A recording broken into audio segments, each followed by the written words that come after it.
Good evening, and welcome to the Mill Valley Historical Society's First Wednesday Speaker Series, an event we host the first Wednesday of every month. My name is Deborah Schwartz, and I'm director of the Mill Valley Historical Society's First Wednesday Speakers Series and the Oral History Program. Tonight's talk is titled The Marin County Poor Farm and Cemetery, with guest speaker Ranger Michael Warner. Also with us tonight is Digital Services Librarian Franklin Walder. You can't see him, but he's in the background making sure everything goes smoothly tonight. Thank you, Franklin. And thanks to the Mill Valley Public Library for allowing us to host this speaker series in this safe and accessible format. And to those of you in the audience who are already members of the Mill Valley Historical Society, thank you for your support. Your membership allows us to continue our efforts to infuse history into the present through speaker presentations, oral interviews, history walks, history plaques, and the collaboration to restore and return to Mill Valley Engine Number 9, the last remaining locomotive from the Mount Tamalpais Scenic Railroad. For those of you who are not yet members, please join us. Membership ensures that you will be alerted to future talks such as tonight's and our annual walk into history that takes place on Memorial Day weekend. You'll receive Chuck Olenberg's charming Mill Valley history vignettes via email, and you will be updated about other historical events in our town and nearby. Membership to our organization is very affordable and just a click away on the Mill Valley Historical Society website. For practical purposes, the audience must be muted for this webinar, but functional tools are located at the bottom of your screen to help us communicate with each other. If you don't see them now, just hover your cursor over the area and they should appear. Now look for the chat icon. The chat tool allows you to post comments, say hello to friends, and we encourage you to add substantive information during the presentation. Next is the Q&A option. The Q&A option is where you can post questions you may have about tonight's presentation, and I'll address those questions to Mike after his talk. But if you have comments or personal stories to share, the chat room is the best place for that. There are other Zoom options to explore on your own, but they are not pertinent to tonight's event, so we'll move along. Tonight's talk will last about an hour, and after we'll take time for questions and comments from the audience. This event is being recorded and will be available on the Mill Valley Historical Society website in about 3 or 4 days. Just click Events, select First Wednesday Lecture Series, and you'll find tonight's recording as well as many others. It was in 1880 that the Marin County Board of Supervisors purchased a plot of 94 acres of land in Lucas Valley. Land to be set aside as the Marin County Poor Farm and Cemetery. The facility provided shelter and food for many of Marin County's poor, elderly, and ill throughout its 83 years of service. This is a fascinating and important history, and who better to tell it than Ranger Mike Warner? It was almost 1 year ago that Mike regaled us with his fascinating and at times even shocking discussion about the history of Mount Verdell in Novato, and we're honored to have him back with us tonight. Mike Warner is a native of Novato and graduated from San Marin High School in 2007. Mike has a degree in geography from Sonoma State University with concentrations in historical geography and GIS mapping. Mike was a park ranger for Marin County's Parks Open Space District for nearly a decade and is currently the supervising ranger with the City of Palo Alto's Foothills and Atrastadero Nature Preserves. In addition, he is an active member of the Marin County Sheriff Search and Rescue Team. His passions for many years has been the researching of different history topics around Marin County and the Bay Area, which he shares through programs like tonight with the public. So please, won't you give a warm welcome to Ranger Mike Warner. Welcome, Mike. Thank you, Deborah. Thank you for having me tonight. Thanks to Hi, everyone. good to see you again. Before we get going, I was remembering that in our pre-talk discussion that you told me you love telling real stories that most people don't know. Yeah. I think many people do not know about Marin's Poor Farm and Cemetery. I didn't. Can I ask, how did you become interested in the subject? So I became interested in the subject around the fall of 2016. The Marin County Open Space District used to put on or still continues hopefully to put on a program called the Graveyard Stroll, usually around Halloween. And that program is loosely based on the history of the Poor Farm and Cemetery, but then also just kind of general Halloween, your typical Halloween event. So talking about nocturnal animals, spooky, scary things like that. When I took over the program, I kind of inherited the history binder, and it was kind of a loose collection of documents that didn't really flow, and a lot of it contradicted itself.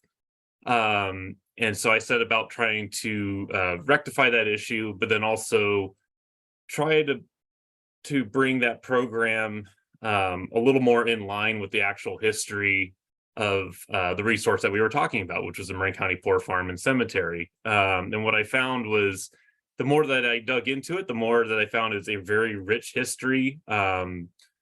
It's still a work in progress. I think, as I mentioned to you as well, it's even for me, it's something that I'm going to probably be working on for years coming after this to fully research out. So tonight is really kind of it's a summary of what I have so far. And I'm always looking for more information. If folks have more information, stories, pictures regarding the facility. Yeah, so just kind of be built on that over the course of a couple of years. And we had a lot of stakeholders in the community who also got involved and made some really positive changes, both with formally recognizing that history on site, but then also helping build out kind of the information that we have now as far as kind of the general history of the facility, and then also probably the closest list that we can get right now to as many of the residents that were there. Well, thank you for your research, and I look forward to your talk. So I'm going to hand it off to you. Take it away. Okay, thank you. So as Deborah said, my name is Mike Warner. I'm currently a supervising park ranger for the city of Palo Alto, and but I still spend a lot of time up in Marin County, and it's still home for me. And I care very deeply about the history and a lot of the stories that are still left to tell up there. As I was mentioning, I really became involved with the history and researching back in the fall of 2016 for the Marin County Poor Farm. This is really the only main photo that we have of the facility that's almost like an overview photo. This was taken about 1960 for the Marin Independent Journal. And so I'll talk a little bit about what is a poor farm. Most people are not really familiar with the term. The poor farm really came about as an idea to kind of address at the time in the United States, early 1880s, we had a lot of folks who were just really disenfranchised. A lot of folks that were what we would call today homeless, or back then they would just say poor, basically the poor, indigent, and the unwell and elderly. And specifically towards the homeless and poor, popular opinion up until that point was really that, if you couldn't survive out there in the world, that it was really a problem of your character. It wasn't a problem of society to help you. That started to change both in the popular literature, but then also just because of there was almost, as we have today, a widening gap between those that have a lot of wealth and those that don't have enough to survive. And popular political opinion began to swing to say, hey, we need to take care of our poor, indigent, and elderly and sick folks through means of having government support or government welfare. The poor farm is really a United States idea that was really managed by mostly counties. A lot of counties have these facilities. If you're over in England, you would also hear the term poorhouse or workhouse, which was also a government-run facility set up for the dependent or the needy. Poor farms were just kind of an expansion on that ideal. You usually have a main dormitory building that would be essentially functioning as a workhouse or a poorhouse, but then would have outlying lands where folks that were able-bodied enough, they could either tend to gardens, tend to orchards, raise cattle, sheep, things like that. So it gave them a means to basically produce food and maybe even a little bit of income on the side. And it was really at little or minimal cost to the county or the state in that manner to run these facilities. So kind of a brief history of federal social welfare. The United States federal government really didn't get involved for about almost 80 years. The first bill that was actually attempted to be passed was the Bill for the Benefit of the Indigent and Insane. That bill failed. And then not until 1935 did the federal government really step in and provide another bill for social welfare, which was the Social Security Act in 1935. So during that time, counties and states were really left to handle this problem on their own. And states mostly deferred it to the county. And so hence right about, like I said, 1880 or so is when we started having a lot of these facilities pop up.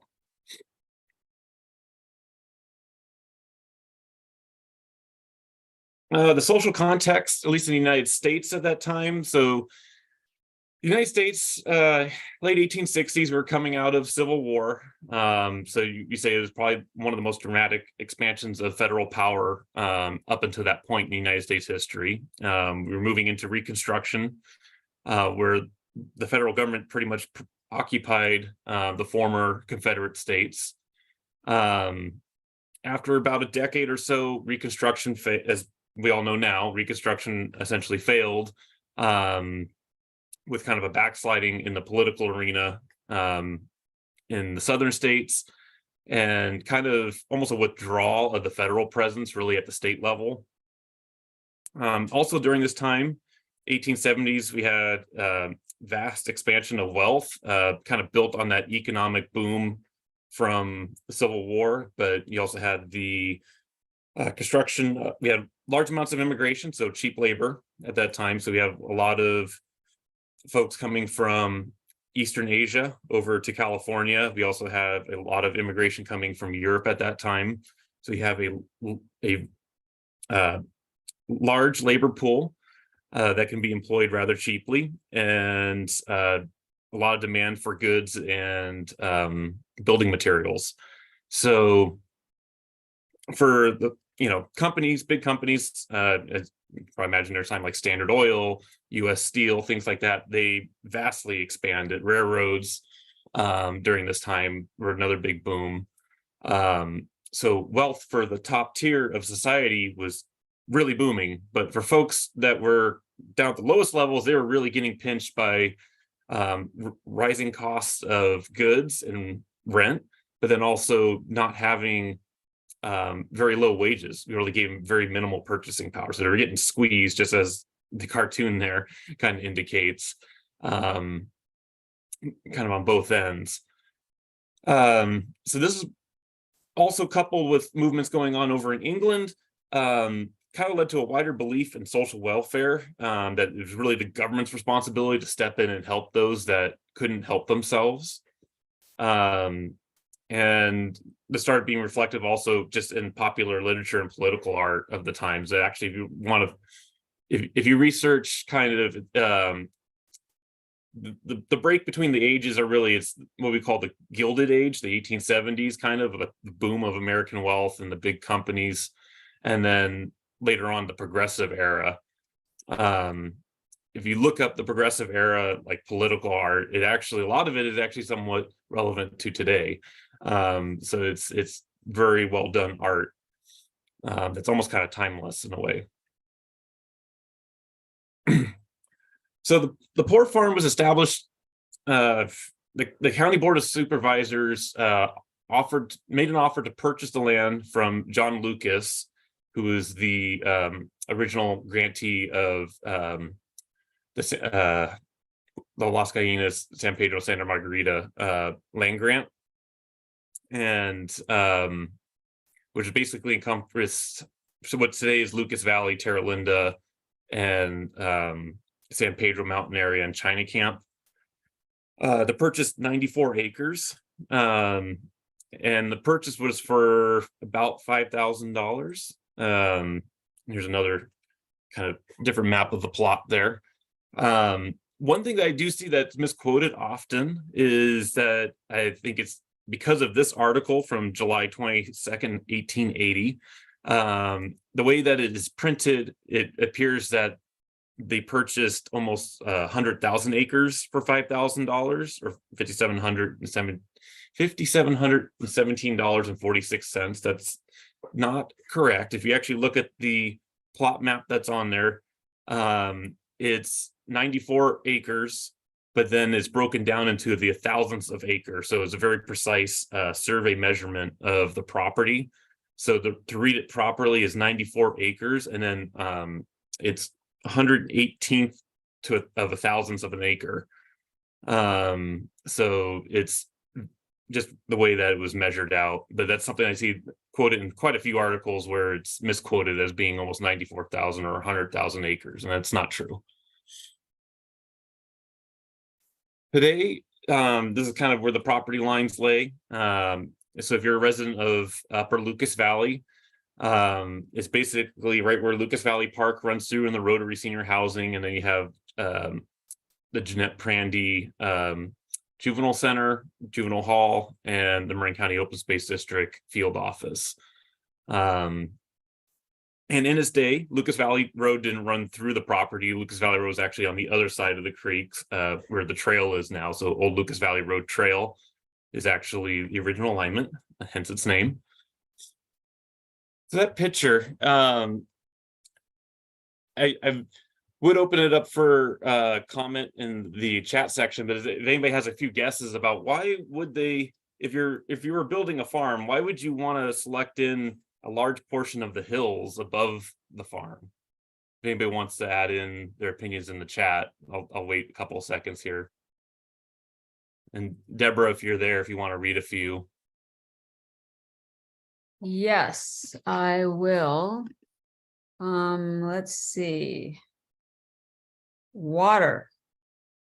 Ellen writes water. I thought myself, possibly they may have their own cattle to range. And then here's another one, capture drainage.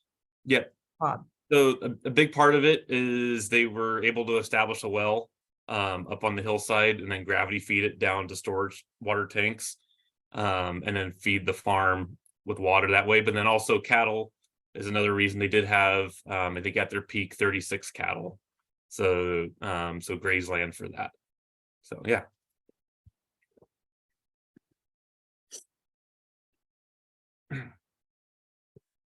Further along on the establishment timeline, so the property was purchased in July of 1880. The contract was put out to bid in August of 1880. The contract was awarded to A. Murray in September of 1880 for $1,400, equivalent of about $41,877 today.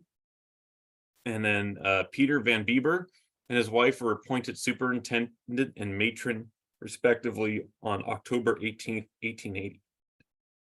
Excuse me.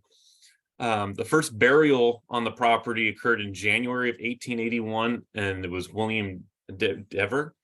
William was actually notorious. He had committed a few robberies and escaped from county jail a few times before being moved to San Quentin. And I believe passed away in custody and then was buried at the county poor farm. And this is going to be important later when I start talking about the cemetery because of the way that records were kept.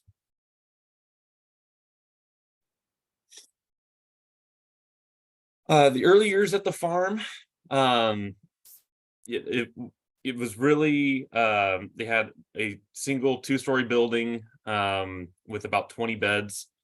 They had built out of wood. They also had a barn, which is the barn here in the picture from 1960 that was in operation up until about 1940 for dairy purposes. After 1940, it just kind of became storage for equipment and tools because they stopped having dairy cattle on the property in 1940.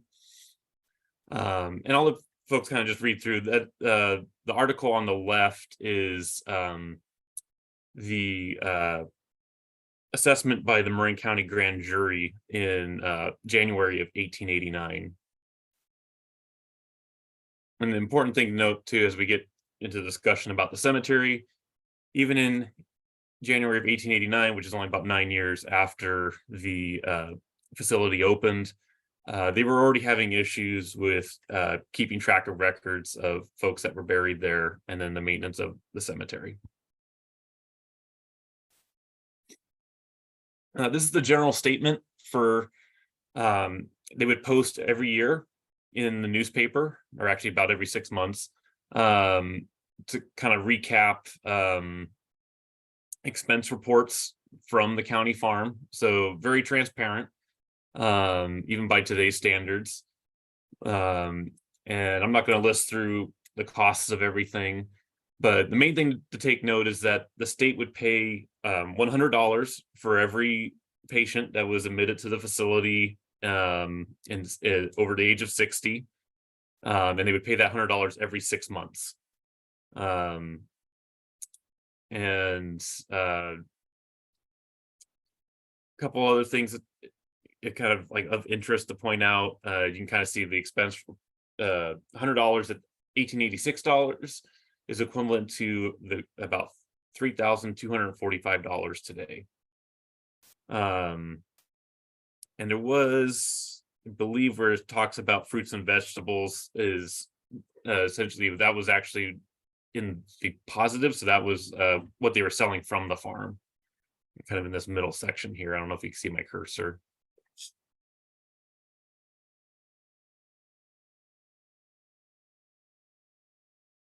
Also, when they constructed the farm, they constructed what they called two pest houses, or pestilence houses is the full term, that were eventually later turned into residences for farm employees.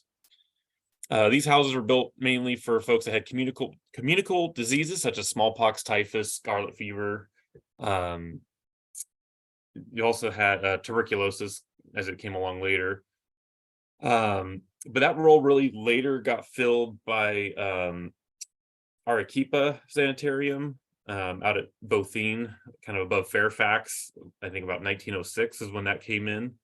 And so the demand for these cottages started to wane by like the early 1900s, about 30 years after they were constructed. Actually, part of one of these structures is still standing today, which is actually thanks to Ron Marinoff, who lives in Lucas Valley, informed me that it was actually Upper Lucas Valley's first volunteer fire department station. The garage for that building is still standing today.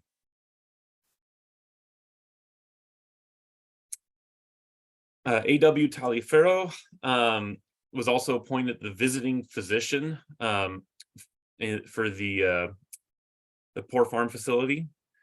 And in 1882, it was documented they received $412, or equivalent of about $10,300 in 2021 for his services. He was a San Rafael resident And if anybody is familiar with, I believe it's Henry Du Bois, they were both partners, business partners at one point, and actually lived together at one point. This is kind of a collection of some early news articles. The main thing that I want to really showcase here is that the population was very diverse at the county farm, and just in this collection of articles, we're talking about African American citizens, we're talking about Native American citizens, women who were widowed. They all lived at the county farm. So it's not, when we're talking about the experiences, we shouldn't be viewing it as it's a mainly male dominated and of one particular race. This was actually a very diverse community at that time. And the way that the farm was originally laid out up until, I want to say, about 1913, 1920, was that they had the main dormitory for both staff and then also for patients. But that wasn't a requirement. So if you didn't want to live in the dormitory with others, they would also allow folks to build their own little lean-tos out on the property in different locations. So they could just come in for mealtime or whatnot, then go back out to basically their little cottage out on the property. So it wasn't a requirement that you had to stay in the dormitory. So,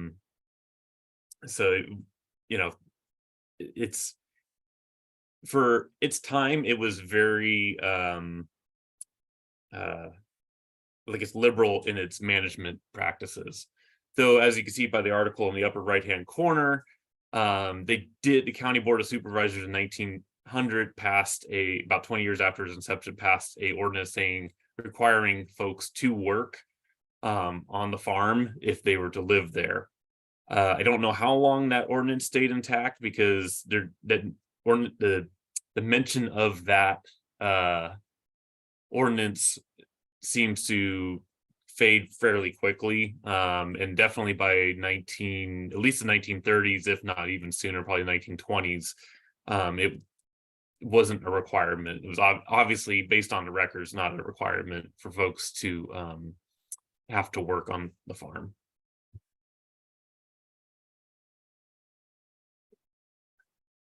So we'll talk a little bit about some of the disasters and pandemics that happened while the county farm was in operation. One of the first documented ones was the 1911 fire on Big Rock Ridge. This was a several thousand acre fire that took place, started on the Novato side of the ridge, and burned up over towards Lucas Valley. The main thing that I want to touch on is that the residents that were able-bodied and the staff that lived there took active roles anytime that there was a threat to the property, to protect the property and the other residents in the local area. So you know, in this case, it was both the Miller Ranch and the Big Rock Ranch, and the county poor farm folks worked together to try to block flames from coming down into the valley below Big Rock Ridge.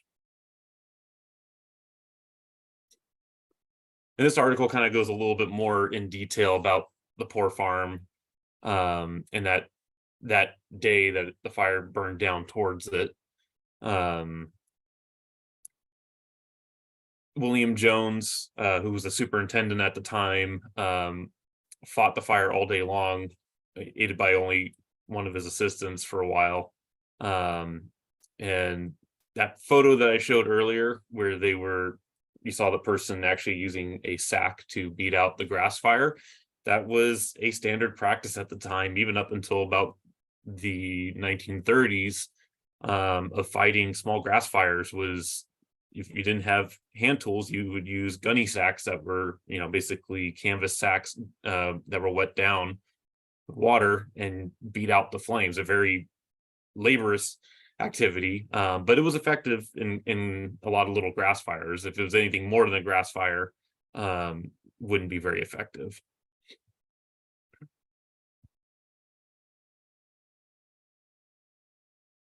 So this is kind of a rough, there's no actual map of the 1911 fire. This is kind of a rough estimate based on description of where it burned, overlaid on a historic map, and I've pointed out down in the corner where the county poor farm was.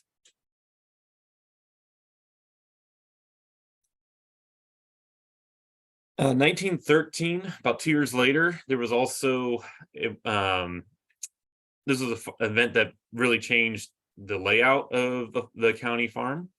There was a fire in the dormitory about 7 a.m. in the morning, and it started from a defective issue with the chimney, or one of the chimneys, and quickly spread to the building. Once again, William Jones and his wife, who was the head matron, staff, and able-bodied residents were able to help those that couldn't and get them out of the building, and could handle the flames as much as they could until the fire department arrived on scene. And they were able to save a good portion of the building, but it was still very heavily damaged. This article really talks about, praises the both Mr. Jones and his wife, and along with the fire department for their quick response. Mr. Jones actually climbed up on the roof, trying to keep the fire from spreading.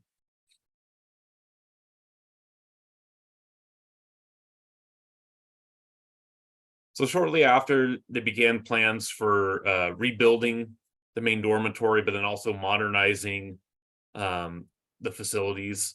This included upgrades to both staff housing, the barn, and then also the main building. So much more modern building, taller windows, more airy, more built-in line, kind of with new ideas, emphasizing more light, more movement of air for public health. And also because they learned their lesson after the fire of 1913, they had actually built the building out of brick instead.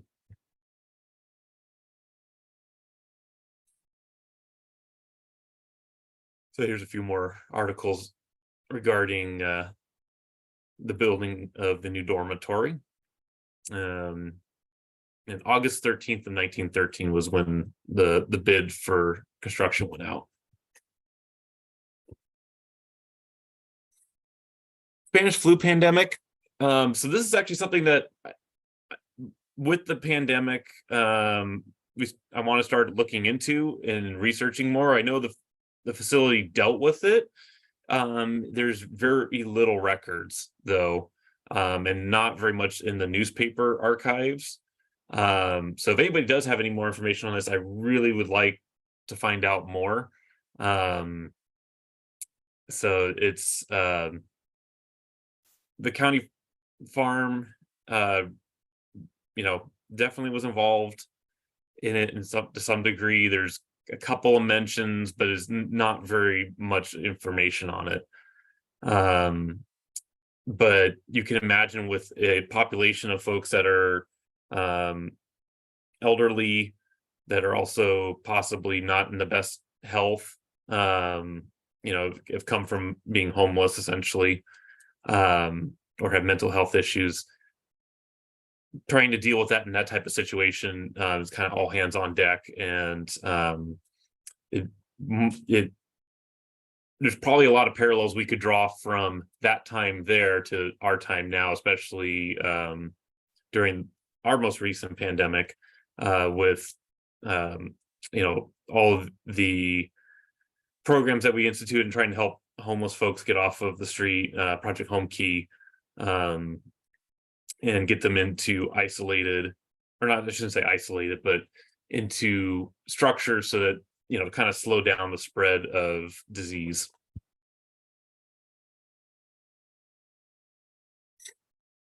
1923 also saw another large fire move through the same area as the 1911. This is actually Marin County's largest wildfire in its history.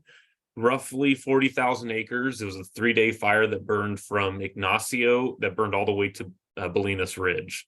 The only thing that stopped it from going all the way to the ocean was that the wind shifted. This fire during this time also burned at the same time that the Berkeley Hills burned in 1923, and then also the Mayacamas Mountains, Sonoma County, Boys Hot Spring, all had large fires going on. So this is kind of when the North Bay had its fires in 2017. It was very reminiscent of the same conditions that this fire would have burned under. On the first night, that fire crossed over into Lucas Valley, and considerable, as you see in there, all inmates left the building and worked heroically to save the facility from destruction. This fire ended up burning out most of Woodacre. I think it was 35 out of the 45 homes in Woodacre were burned in this fire. Thanks to a lot of backburn fires that were created by the San Rafael Fire Department in Sleepy Hollow, kept it from burning into Fairfax one direction, and they did another backburn out of Cascade Canyon in Fairfax to keep it from circling around and coming that way into Fairfax.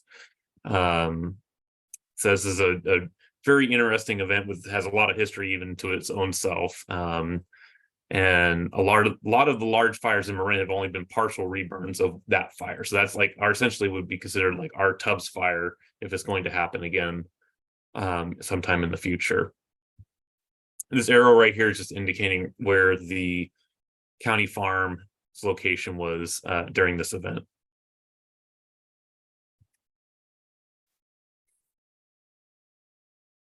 During the Great Depression, Works Progress Administration actually documented, released a report in 1938 on the Marin County Poor Farm. It's about a 3-page document, and calls a site of historic interest to the country. It listed the buildings at that time as a main dormitory, administration building, tubercular ward, nurse dormitory, detention home, and contagion ward. Population at the farm, and at this point they had, starting about the 1930s, they had started referring to it as also the Marin County Hospital and Farm. So the population had grown up to about 100 people for the past several years at that point, and max bed capacity was 135 at that time.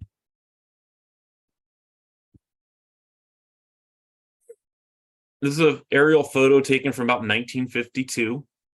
It kind of highlights the farm facility at that time. The zoomed in, I'll kind of walk you through on what each thing is that you can see, but starting off on the left-hand side, the green arrow is pointing at the orchard. The blue arrow is pointing to the 1913 reconstructed dormitory. So it was a large brick building that was 2 to 3 stories high, and it had an H shape to it. So you can see the H shape there with the attached administration building off to the right-hand side there. The pinkish arrow is pointing to where the barn was located. And that was just basically to the rear of those buildings. The location is there today, but the barn is no longer standing, but the trees that you can see adjacent to it are still there today. Heavily damaged from the Lassen fire that happened in 2021, but they are still there. The orange arrow is indicating the nurses' dormitory. That building is still standing today. Is now currently used as record storage for the Marin County Department of Education. The 2 white arrows are pointing at the former pestilence houses, but by this point in 1952, they were the local residents, or not local residents, excuse me, most likely the superintendent house, and then also other workers that lived on the facility. The yellow arrow off to our right is believed to be vegetable gardens. Kind of hard to kind of pick out what exactly it is, but it's most likely vegetable gardens. That's in the area of what is now the Marin County Open Space Field Office. And then the red arrow is pointing at the cemetery located at the facility. And the object, someone asked me what the object I thought was in the middle. I'm not 100% sure what that is. Could possibly be a well, could also be a storage facility, storage shed.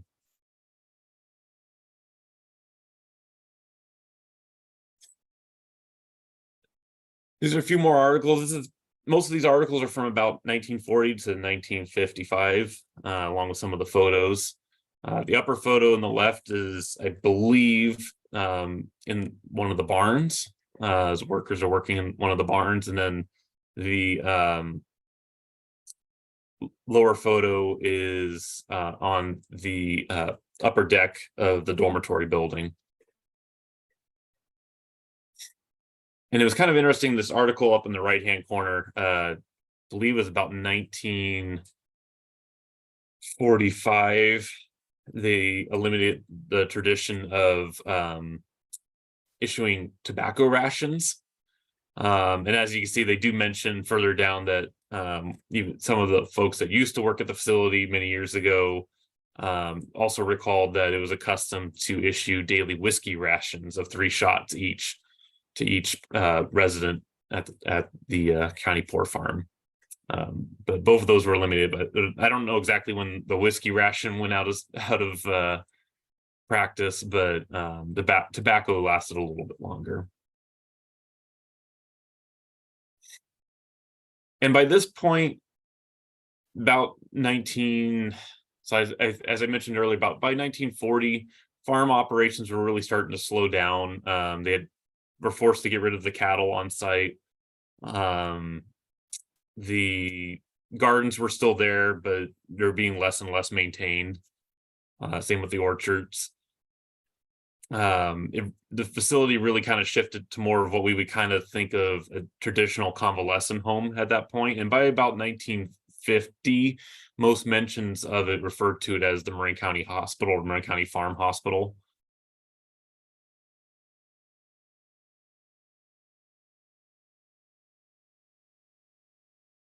But that's not to say that residents, once they went there, couldn't express their opinions. They were still very active. There's records of them registering to vote. There's also around 1918. This is actually one of the really cool articles that a colleague of mine found while doing some research. But there was a poet, or there was a resident who was the self-proclaimed poet, never identified himself, but would write editorial poems for the Marin Journal at the time. And so there's 2 of his works on the left-hand side there. The first one is called There Is No God, and then the other one is called The Old and the New.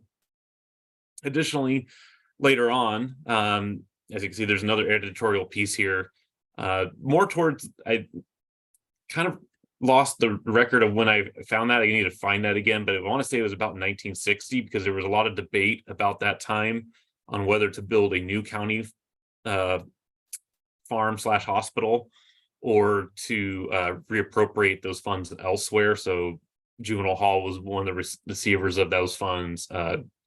The county animal shelter was another receiver.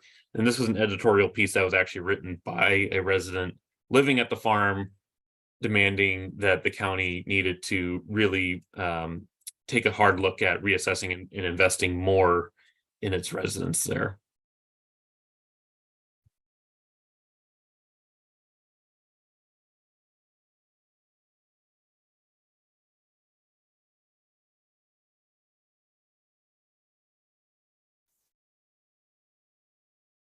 A few more photos from about the late 1950s at this point of the facility. And I believe the upper right photo was taken around Christmas time, because it was very common for church groups and youth groups would go out to the county farm and they would sing Christmas carols and spend time with the residents out there. So there were social events going on. It wasn't just the hospital. There was also a social aspect to it as well.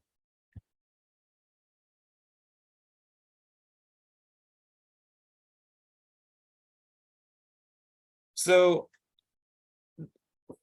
part of the research that I've been diving into is trying to pick out individuals who are buried there and really go deep dive genealogy history on each one.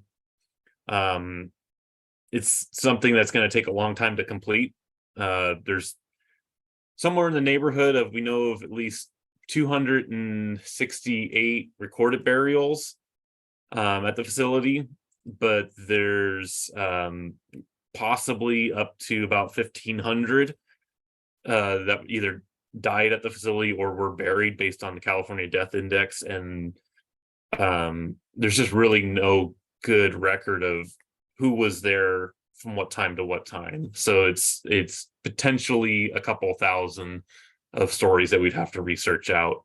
So we kind of picked a few, I wouldn't say at random. There was a little bit of screening, but this is one story. This is actually grave number 1, which I'll get into. The grave numbering is very off, and there's a reason to it. I haven't got to that yet. But what's classified as grave number 1 is John Ballhouse. John Ballhouse was a resident of the Central Valley. He was married, as far as I could tell from the research that I've done. At some point, his wife passed away, and John was of the age of about 66 when he was incarcerated.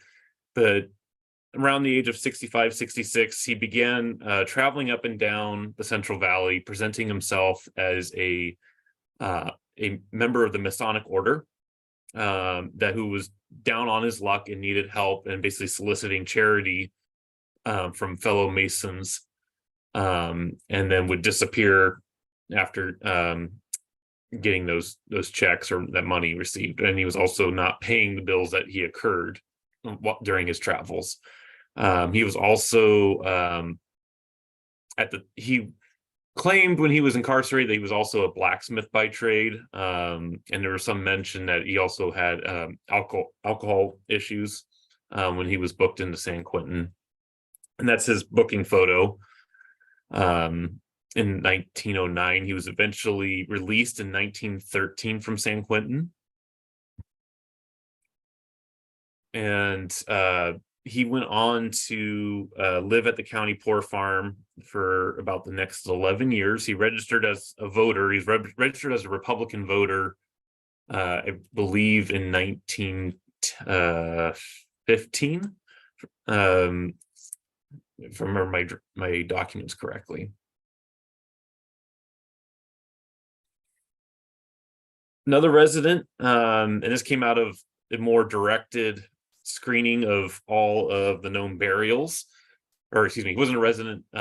He remains on site to this day as a resident in the cemetery, though, is Oscar Carlson. Oscar Carlson never lived at the county poor farm, but he was born in Sweden in 1883 and emigrated via New York in 1902.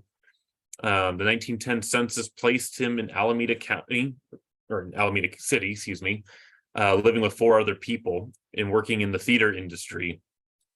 In 1913, he was booked into San Quentin for attempted burglary for the 2nd degree and released in 1914. In 1917 through 1919, he served in the military in World War I.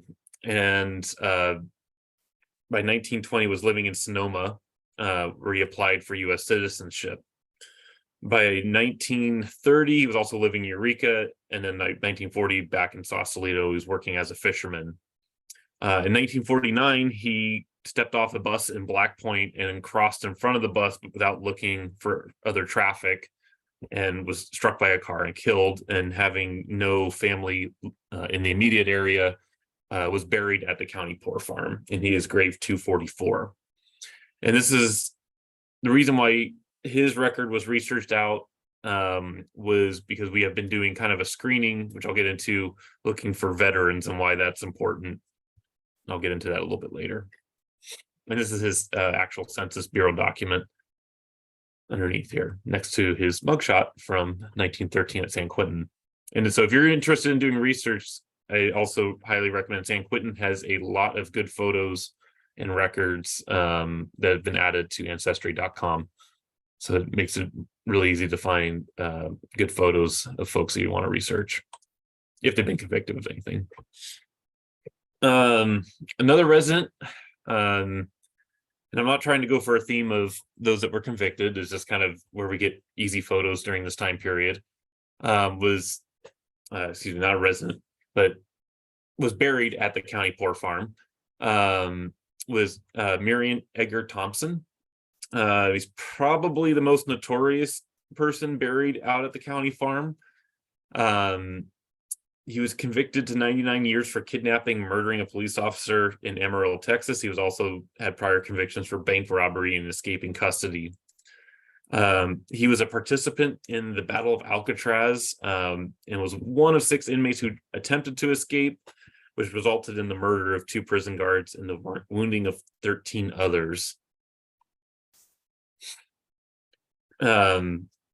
3 of the conspirators, the 3 gentlemen on top, were killed during the battle. And the reason why it was termed the Battle of Alcatraz was because they actually had to bring in the U.S. Marine Corps to retake the prison block from the prisoners. So this is part of that battle. You can see a couple of Marines there on the left-hand side and all the bullet holes on the wall, and smoke from a grenade that went off. And if you go to Alcatraz today, you can actually see a lot of those bullet markings, especially inside the cell block, from that event. Thompson was actually one of the individuals who encouraged the participants to shoot the prison guards. And because of that role, he was put to death at San Quentin about a year later. And his family did not want to take his body, so they buried him at Marin County Poor Farm. He is grave 235.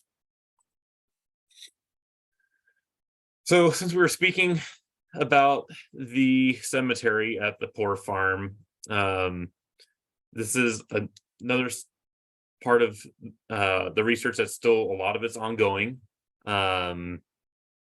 It's been interesting because the records are not very complete. So we know from at least the news articles and the California Death Index that burials were pretty much going on already from almost the inception of the property being purchased and constructed, and when it opened to receive folks, both for the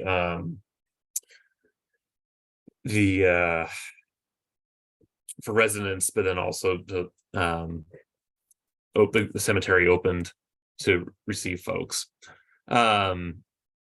In 1889, as I mentioned earlier, the grand jury criticized the lack of consistent record keeping of burials and maintenance of graves.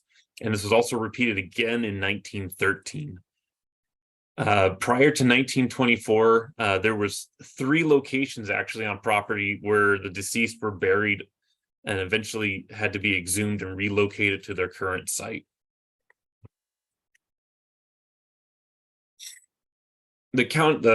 The county register book was only started in 1924 and has 287 records between 1924 and 1955. You can actually see this book if you go to the Ann Kent California History Room at the county library. In the California Death Index, though, there are 1,854 deaths recorded at the county farm. But not everybody who died at the county farm was necessarily buried at the county farm. But a lot of folks who, if you were unidentified, if you had no family to claim you, and you died like outside the facility, then you were brought to the facility to be buried. So we're not really sure what the total number of burials is because of the way that the records were kept. And I believe, based on my professional opinion, is probably part of that problem is also has to do with the fire in 1911. in one of the articles, it does kind of mention that, you know, the building being as old as it was, with old wood and a lot of old documents and flammable materials inside. So it's possible that a lot of those records were just simply lost during that fire. This is, up until recently, probably the most accurate map that we have of the cemetery. And as you can see, it's laid out in the grid, with 1 being in the upper left corner and 278 being down on the far right bottom, with some individuals that are indicated on the list there.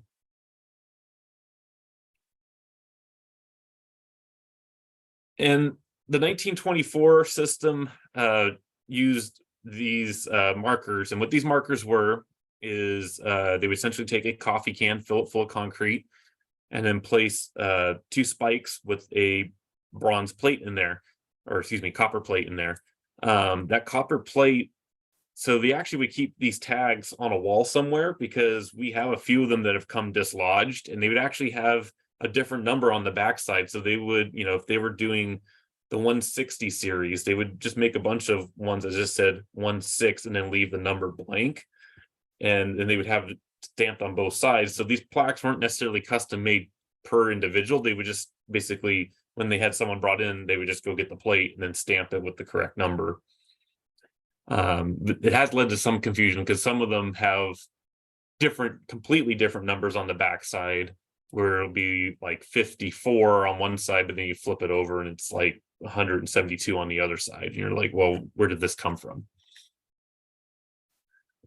And a lot of these have been lost. There's probably 20 that are exposed still at the site to this day, but there's not,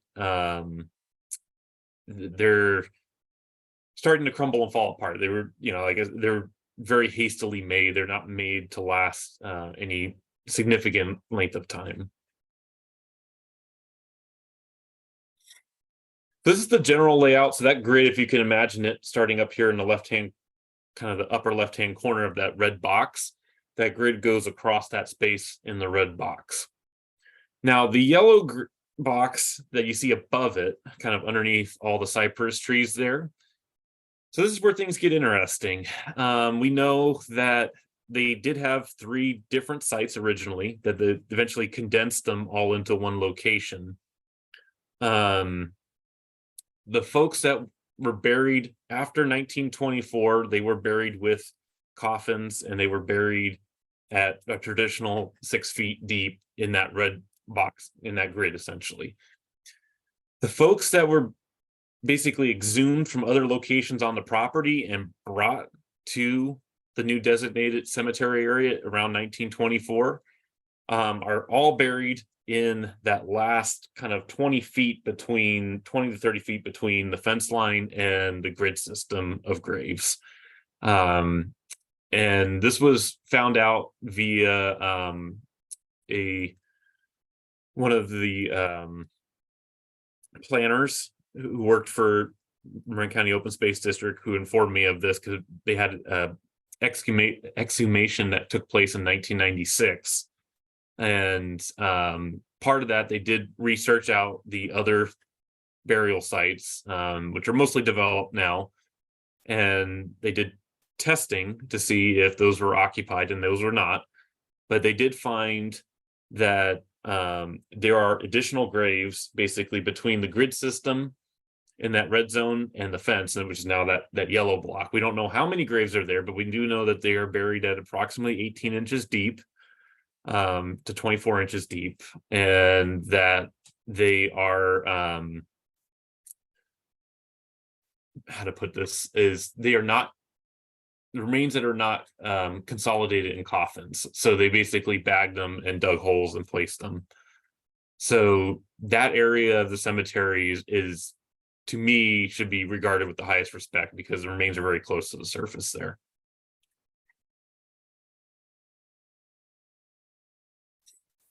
The site today, this is a picture from a couple of years ago. It's a little bit more mowed now. And we'll get a little bit more into that going forward. But that line of cypress trees that you see in the back are kind of the northern burial or northern indicator of the end of the cemetery.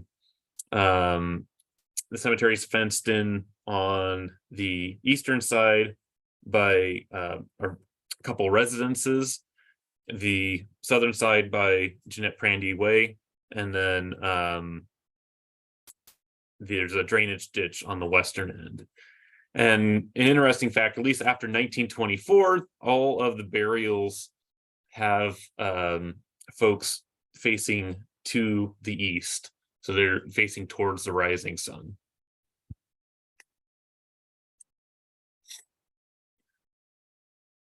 So kind of stepping back from the cemetery a little bit, there's still quite a few remnants of both the county poor farm / hospital / cemetery facility. As mentioned, this is the garage that was attached actually to one of the pestilence houses that housed the original, that later housed the original volunteer fire department for Upper Lucas Valley. It's still in use today by the Department of Education as equipment storage.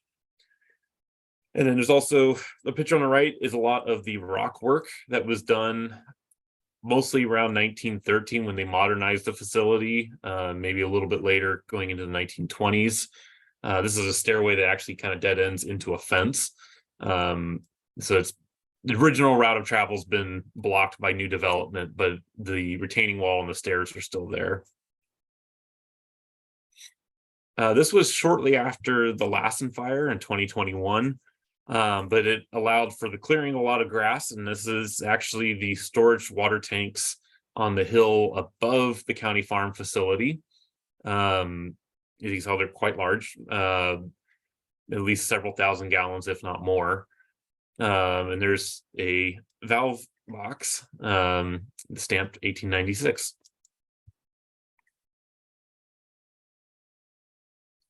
This is the nurses' dormitory that was built, also suspected that it was probably built about 1913 as well. It matches in the construction of the new dormitory after the rebuild. As I mentioned, is now used as a storage facility for the Marin County Office of Education on the inside. That's the right side of the screen for you. And it's a building, like I said, is still utilized today. I wanted to talk a little bit about kind of some of the ongoing projects as well. So we're getting close to end of time here. But so in the fall of, or actually I want to say that, take that back. I want to say in the winter of 2018, I was approached by two high school students, Mitchell Tanaka and Georgia Lee, who had actually attended one of what we called the Graveyard Stroll program, the Halloween program I mentioned at the beginning of this talk. And they were intrigued by the history of the Marin County Poor Farm and the cemetery. And so they set out as part of their senior project to create a documentary, and it's called A Silent Legacy. After this, if you want to dive a little bit more, I highly recommend checking out their documentary. Is about 25 minutes long, and really did a good job of highlighting the facility. And at this time, that was really the first time that the facility had been highlighted in probably over 20 years, and it was the first time that it was done that received real positive feedback back for being highlighted.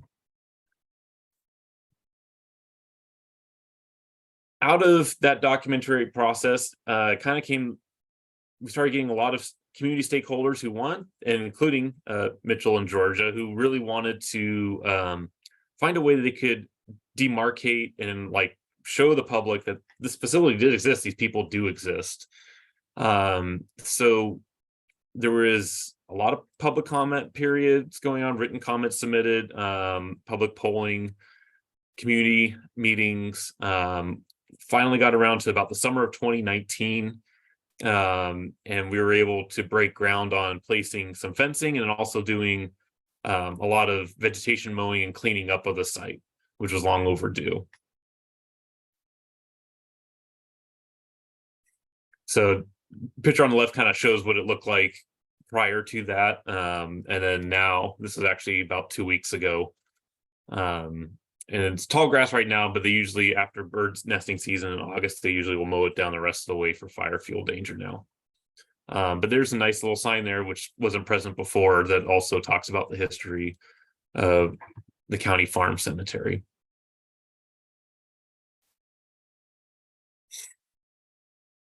Another project that also grew out of it was also veteran identification. So it was brought to our attention by some folks that work with the Marin County Veterans Affairs Office that any veterans cannot be legally buried in unmarked graves.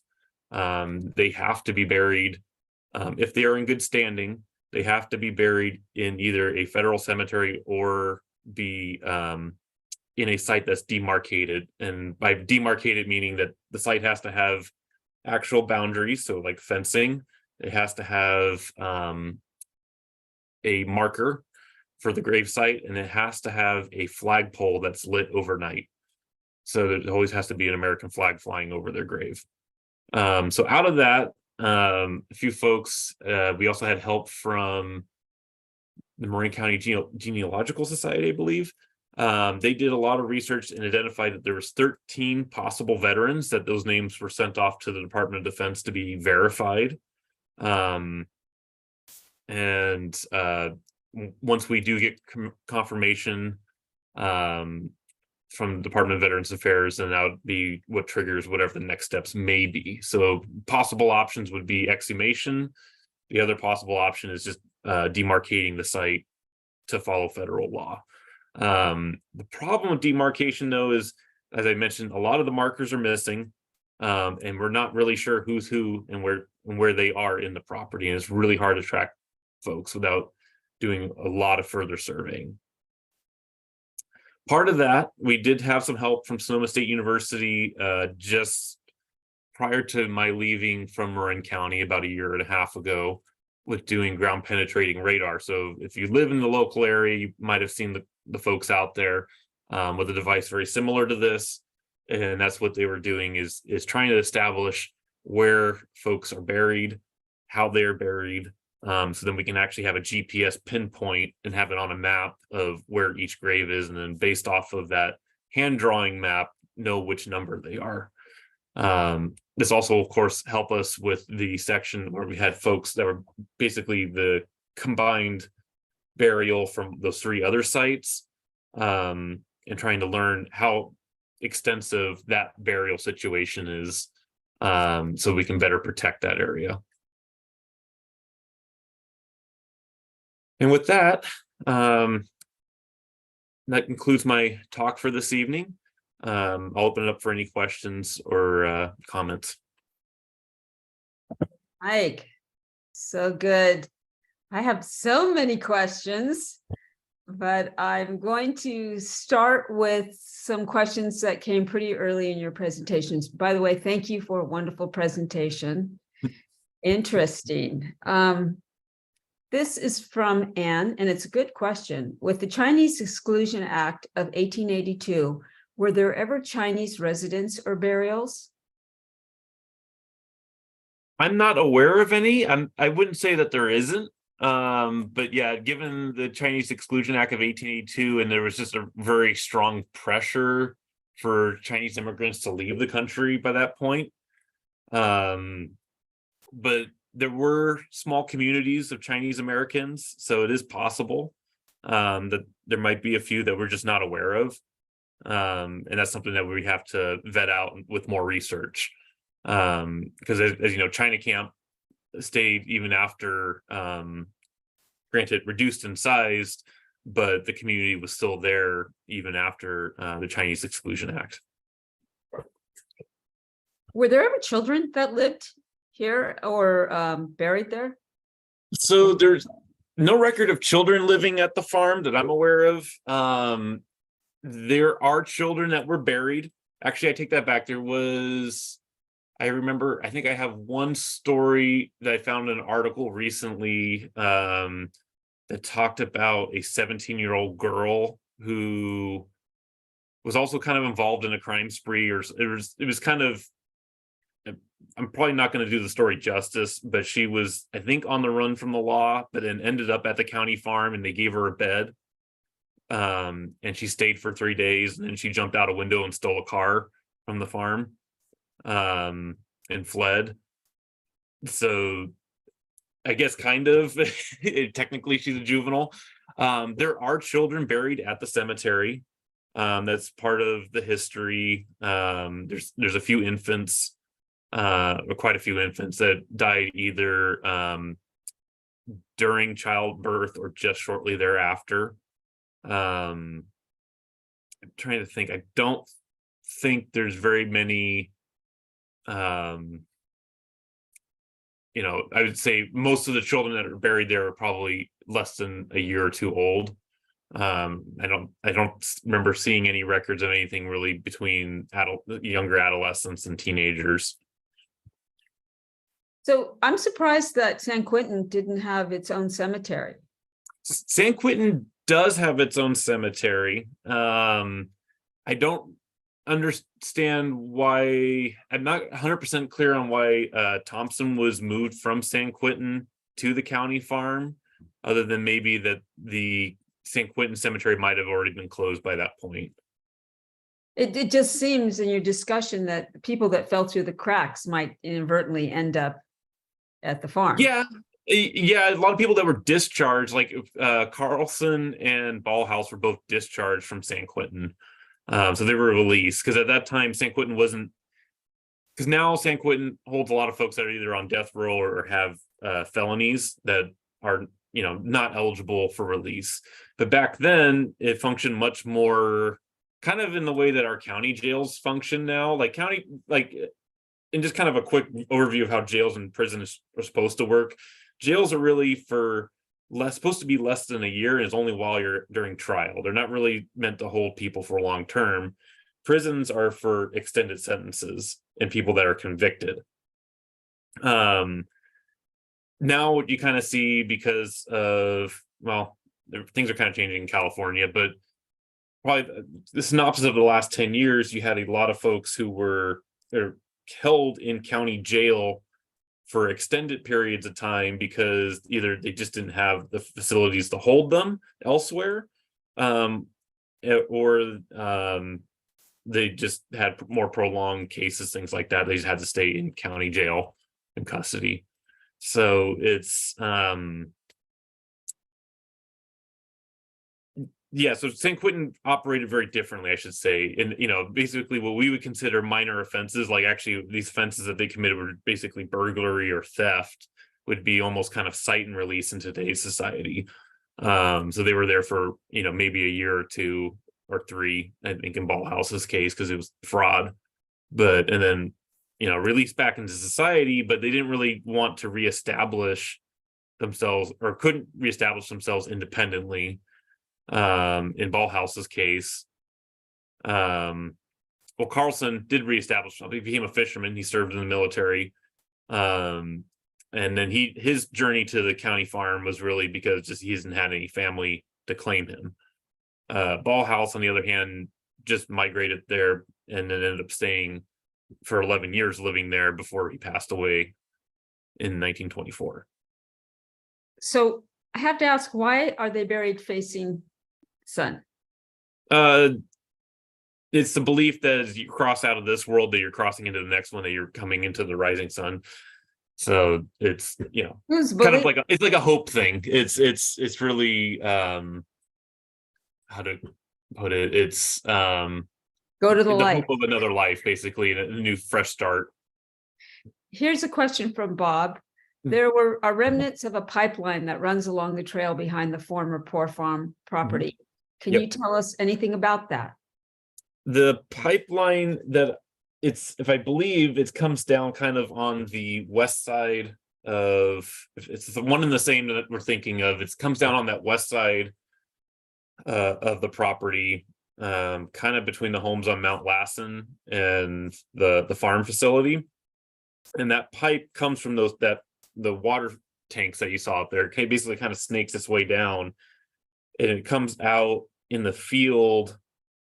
That's basically, there's a modern building there, and there's kind of like a little parking area. That was where the barn was. So that's basically the water would first come in to a feeder line there and then continue towards the rest of the buildings. Actually, let me see if I can go back to the aerial photo from 1952. So yeah, basically, I don't know if you can see my mouse cursor on the screen. Mhm. But following this tree line down, and this is where the barn is and the farm facilities, and then would continue under. So that was the main water line coming down out of the hills, and the water tank was set back up there. So it's like in this upper corner, essentially. That purple marker is where the water tank was. Okay, here's a really good question. How do I find the location? This is from Anonymous. How do I find the location of where my grandfather was buried in 1945 at the farm cemetery? So there's a couple lists. Actually, I actually have the list, and so I have a copy of the list here. If I don't know if they feel comfortable sharing the name of the individual, I could look it up right now really quick. 45 should be documented in this binder. If not, we can reach out separately and you can contact me, and I can research it out for you a little bit more. Yes, whoever that is, you can contact the Mill Valley Historical Society with an email and we'll pass it along to Mike, Okay. unless you want to share yours.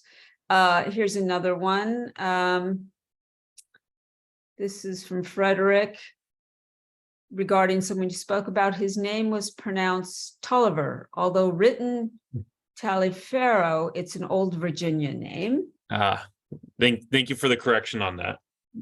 And regarding the Spanish flu, this is a comment also from Frederick that a disproportionate amount of younger people died of the flu, not the older. Actually, I read a book about the flu and they said preponderance of deaths were between 18 and 35. But I also have studied that depending on the overall health of an individual as well, rendered them vulnerable, although it was immune response that often killed the more vital people. Yeah. Does it show who died from flu death to be? Unfortunately, no, because the California Death Index is done by last name. That's something that we could possibly try to tease out, but it doesn't really. It's very spotty on saying how and why people died, especially the older that it gets. The main registry that the county has starts in 1924, so it's long after the flu pandemic. What is the criteria that puts a resident into the detention home? And I noticed that in the articles, they're inmates or residents. Yeah, so at its inception, there's a couple of ways. People could either self-register themselves in, they could be and the term that we would use today would be committed by a doctor could sign them in, or a member of the county board of supervisors could also sign a document saying that they would have to go there. So the inmate term is not wrong, but it's kind of different than how we would look at it today. I mean, they weren't most of the folks there by any means were not prisoners or inmates in the sense that we think of it today. They could come and go. Actually, I think one of the articles that I had highlighted was a gentleman who was known for walking into town to buy alcohol. He ended up dying of hypothermia when he came back, and it sounded like he wasn't adequately dressed or was maybe too intoxicated and fell off the road onto the embankment of Miller Creek on the way back to the county farm. Oh, is that where the kids found him and there was a half bottle of whiskey? Yes. Yeah. Okay. So, yeah. We have the name of the person that's buried, the grandfather. Okay. It is Jean-Louis Dechery, Detchery, Jean Louis Decechery.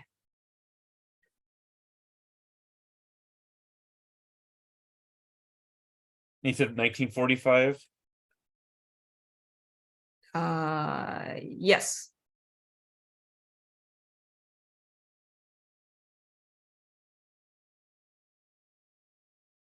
Yeah. It is grave 202 in the registry. 202. Okay. I hope this helps, Anonymous. Yeah, if they want to follow up with me, we can go over how to use the that chart that I posted on the screen. Here's from Mike, one of our earlier presenters. There was a dairy just above the west side of the farm. Cummings Noons. What was on the east side? Sorry, I missed the first little part of that.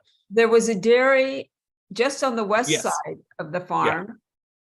Cummings Noons, he writes. Mhm. But what was on the east side? So there was Nunes's dairy on, basically as you came in the driveway would now be Mount Lassen Drive. Nunes's dairy was on the left-hand side there, basically almost directly across. Like you can kind of see it in the zoomed out aerial photo, going to the left. The east of there, I mean, once you got down into Mernwood, you had the schoolhouse, but there was also a dairy at what would now be Jerry Russom Park, and I am blanking on the name of the dairy, but it was later on it was owned by the Freitas family. Butcher Ranch, that's what it was, the Butcher Ranch. And so it was across Lucas Valley Road and like further down. So if you're familiar with that area, it'd be the large flat area at just Jerry Russom Park. Okay, and Mike also comments that the Silent Legacy is on YouTube. Yes. There were other kinds of sanctuaries. The Belgium Sanitarium in the East Bay. You mentioned Arquipa. And there was the big hospital in Napa. What does studying the history of care for the indigent, the ill, and the aging have to tell us about the present? I would say a lot of the attempted solutions that we've try to come up with these days. So providing a central location for services, providing safe haven locations. I use the city of Novato as an example, like setting aside part of the park by the library, or like safe parking areas or tiny home villages. These are all really just reinventions of the county poor farm. At its heart is establishing an area that's funded by either the county or local municipality for folks that are either unable to care for themselves, and providing for the social welfare essentially. And we've kind of just gone full circle on it. As I mentioned with that timeline earlier, the federal government, after they tried to pass that first initial bill in 1854, they stepped out of the game for almost 80 years until we had the Great Depression. It was finally they were forced to deal with it, and kind of threw the problem off on the states and the local governments, and the states passed it down to the county governments. So that's why you saw a lot of these types of facilities come up around the same time, around 1880, 1890. And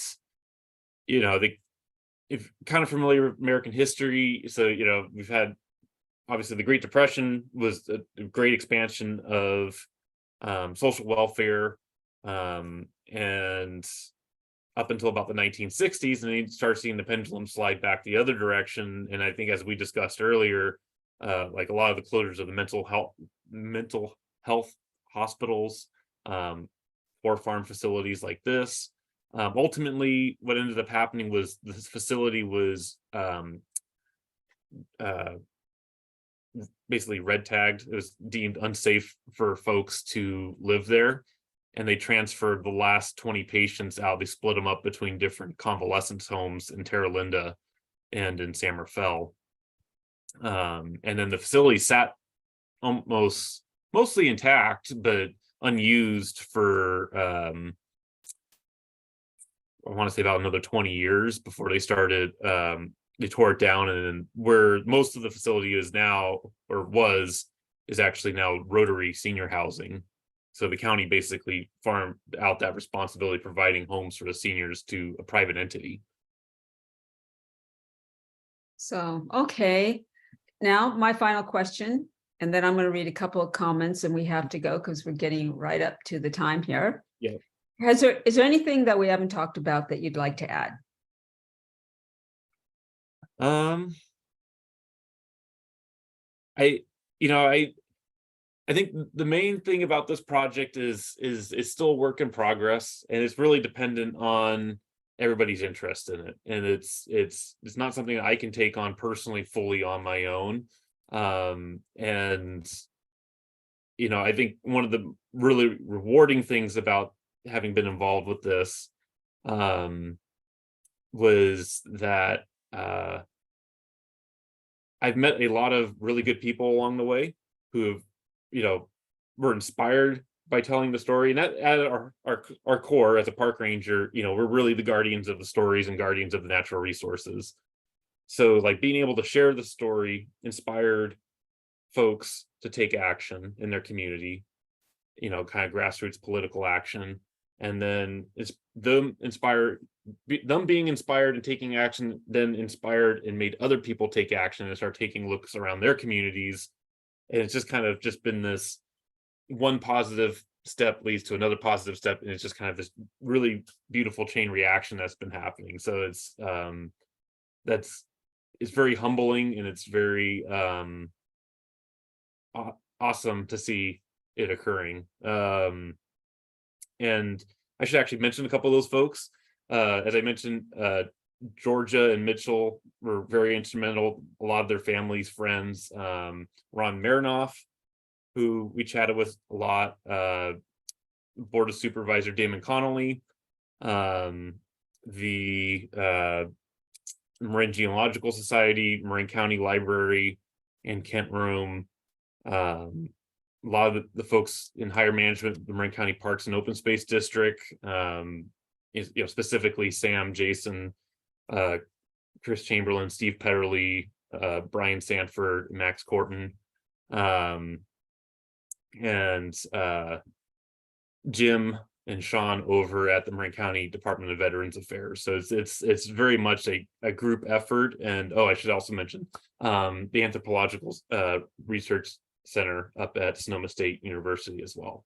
So it's a lot of people moving in a lot of different directions. It's only really been in the last few years, and the pandemic really threw a wrench in it for a lot of people. So hopefully only good things going forward, and we'll have maybe at a later date we'll have a lot more to come back and present on. That would be great. I'm going to just read these final comments. This is from Frederick O. Andy, did mention Andy Anonymous says thank you for getting the information about his grandfather. This is from Carol. Excellent presentation and moderator. Thank you very much. Frederick says excellent presentation. Thank you. Woody says this has been terrific. Thanks for all your amazing work and for keeping so much of Marin history alive. Yes, you do that, Mike. This is from Bob. Thanks. I walk through the area a couple times a week and have so many questions. Thanks for the answers. Yep. And here's one. This is from George. This history is just a few blocks away and now has so much more meaning. Thank you. So that is, thank you very much for all your work and all the research and all the stories. And you're really quite a resource for all of us. I'm going to have to close, but before we go, I want a couple of things. To our audience, did you know that the Mill Valley Historical Society publishes its own books? For example, we have Chuck Olenberg's trilogy, the Mill Valley History Vignettes, Volume 1, and Mill Valley History Vignettes, Volume 2, as well as Chuck's final production, the Homestead Valley History Chronicles.